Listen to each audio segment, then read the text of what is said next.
The 49ers offseason has been interesting so far. They've let go of Kaepernick and re-signed a couple key guys like Jeremy Curley. Um, the front office so far, or I guess whoever's making the decisions, has been busy. They've been making a lot of moves in the last couple of days. They've signed Pierre Garcon, um, Marquise Goodwin, Kyle Juszczyk, uh, Brian Hoyer, Malcolm Smith, and a couple other guys beforehand, like Orr Mitchell. Um, I like the moves they're making. I mean, they have a lot of cap, and they should have made these moves. And that's the one thing that back when we had Trent Baalke, the 49ers didn't do. Now, these moves do have to end up panning out. One of the moves I like is Pierre Garcon. We got rid of Torrey Smith and brought in Pierre Garcon. Now, is Pierre Garcon a sign of things to come? Is Kirk Cousins going to come in, via trade or maybe in next year's offseason? Um,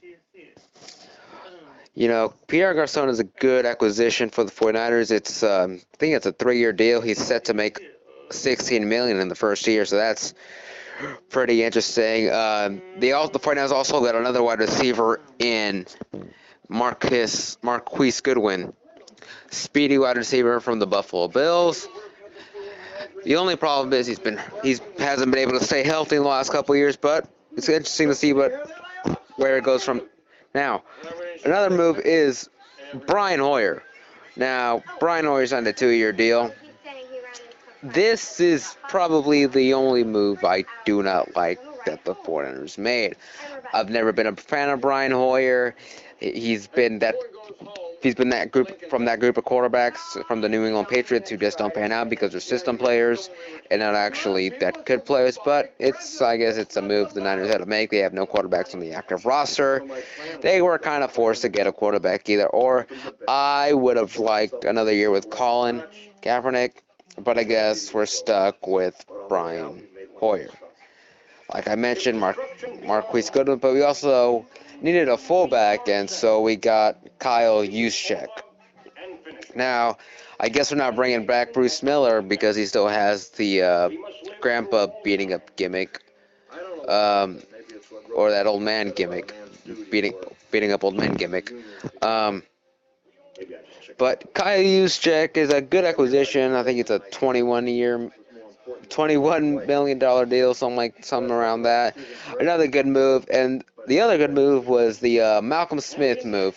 Now, people are a bit frowned upon on that deal because he's not a very good coverage linebacker, but I see it as we struggled with fundamentals and tackling last year. I don't mind getting a good tackler and giving up a lot of yards through the air.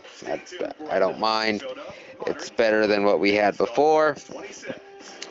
Um, you, you know, I like most of these moves, like I said, except for the Brian Hoyer move, but, nothing I could do about that. The one thing that I worry about when we spend money is that we'll end up like the Jaguars, who last year spent all this money and it went nowhere. They went 4-12.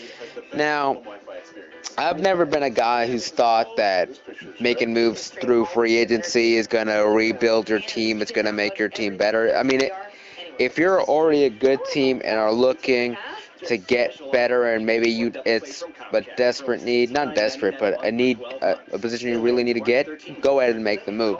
But like I said, I've never been a guy who feels like teams need to rebuild using free agency, but these moves are bad.